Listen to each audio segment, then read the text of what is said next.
खाना बनाते समय एक औरत ने गलती से अपनी बेटी के भेजे लाल लिफाफे पर क्लिक कर दिया। अगले ही पल उसकी बेटी ने ग्रुप चैट में मजाक में कहा कि वह लालची है और तुरंत लाल लिफाफे ले लेती है, जबकि उसकी सास कभी लाल लिफाफे नहीं लेती थी और पैसे चाहिए तो पूछती भी नहीं थी।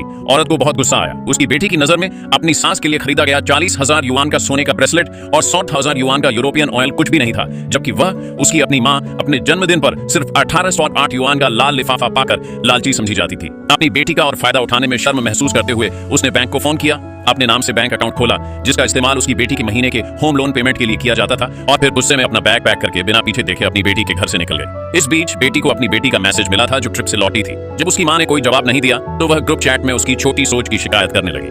मैसेज देखकर रिश्तेदार सब लोग बीच बचाव करने लगे, यह कहते हुए कि आज उस औरत का जन्मदिन है और बेटी को अपनी मां को समझना चाहिए। लेकिन बेटी यह सुनकर गुस्सा हो गई और उस औरत पर लालची होने का आरोप लगाया और पूरे 1500 युआन महीने के पैसे मांगने लगी। उसने दावा किया कि उस औरत ने उसकी बेटी की 1500 युआन महीने की सब्सिडी में से एक पैसा भी कम नहीं किया, और उस दिन भी जब उसकी बेटी स्कूल के बाद स्नैक चाहती थी तो बेटी ने उसे अपनी स्मार्ट वॉच से पेमेंट करने के लिए कहा। ग्रुप चैट में अपनी बेटी की बुराई सुनकर औरत फूट फूट कर रोने लगी। उसे यकीन नहीं हो रहा था कि जिस बेटी को उसने इतने प्यार से पाला था वह जानबूझकर सभी रिश्तेदारों के सामने उसे बदनाम कर रही है। तथाकथित 1500 युआन सब्सिडी असल में परिवार के किराने के पैसे थे। बेटी ने अपनी पोती की न्यूट्रिशन की जरूरत का हवाला देते हुए हर खाने में मीट, दूध और हल्का खाना देने पर जोर दिया। ये 1500 युआन काफी नहीं थे। औरत को हर महीने इसमें से 3000 युआन खर्च करने पड़ते थे।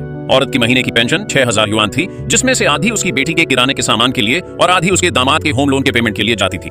फिर भी उसकी बेटी के मुंह से यह सब लालच और छोटी सोच के तौर पर दिखाया गया। जहां तक उसकी पोती के स्नैक्स खरीदने की बात है, औरत को चिंता थी कि कहीं बच्ची को कैविटी न हो जाए। वह उसे कुछ नहीं खरीदती थी, इसलिए बच्ची चुपके से पेमेंट करने के लिए घड़ी का इस्तेमाल करती थी। लेकिन उसके अच्छे इरादे आखिरकार उसकी बेटी की बदनामी का सबूत बन गए। औरत अपनी बेटी से पूरी तरह निराश हो गई और उसने ग्रुप चैट में एक मैसेज भेजा कि उसकी बेटी बस एक लालची और हिसाब किताब करने वाली इंसान है।